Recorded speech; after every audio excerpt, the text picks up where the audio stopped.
वळूया पुढच्या बातमीकडे।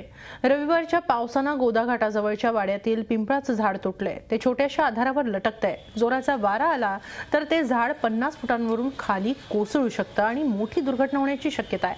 मात्र जोपर्यंत दुर्घटना घडत नाही तोपर्यंत हालचाल करायचीच नाही अशी शपथच जणू यंत्रणांनी घेतली आहे। त्यामुळे 24 तास उलटून गेले तरी झाड आहे त्याच स्थितीत आहे। याच परिस्थितीचा आढावा घेतलाय आमचे प्रतिनिधी मुकुल कुलकर्णी यांनी। कुठलीही दुर्घटना झाल्याशिवाय जागं व्हायचंच नाही असाच एकंदरीत नाशिक महानगरपालिका म्हणा किंवा इतर सरकारी यंत्रणांचं कामकाजाची पद्धत झालेली आहे। आपण बघतोय हे जे एक समोर झाड दिसतंय पिंपळाचं झाड आहे। 1 ते 1.5 महिन्यापूर्वी तिथल्या वाड्याला आग लागली होती आणि त्या आगीमध्ये ते झाड काही अंशी जळालेलं होतं।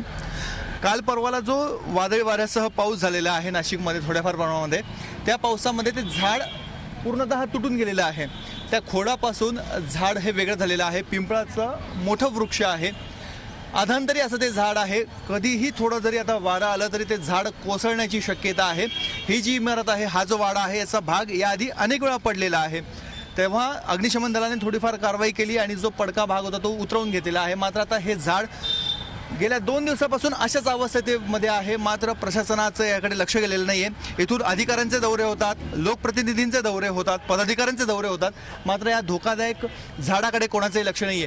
हे झाड जर कोसळलं तर या ठिकाणी आपण बघतोय तारा आहे, विद्युत तारा आहे। खरं तर सिडको सातपूर या भागामधल्या ज्या विद्युत तारा आहेत त्या भूमिगत करण्यात आलेल्या होत्या।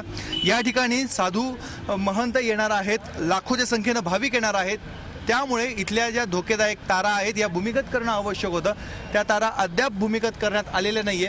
हे जर झाड कोसळलं तर खालचे जे दुकानं आहेत त्या दुकानांवर ते पडू शकतं, दुर्घटना घडू शकते। त्या दुकानांमध्ये जे ग्राहक येतात, इथे आपण बघतोय रिक्षा स्टँड आहे, इथे कायम रिक्षावाले असतात, त्यांची वाहनं असतात, त्यांना देखील हा धोका होऊ शकतो। इथे संपूर्णपणे भाविकांची वर्दळ असते, नाशिकमध्ये फिरायला येणाऱ्या पर्यटकांची वर्दळ असते, मात्र त्यांच्या सुरक्षेची काळजी घेताना प्रशासन दिसून येत नाहीये।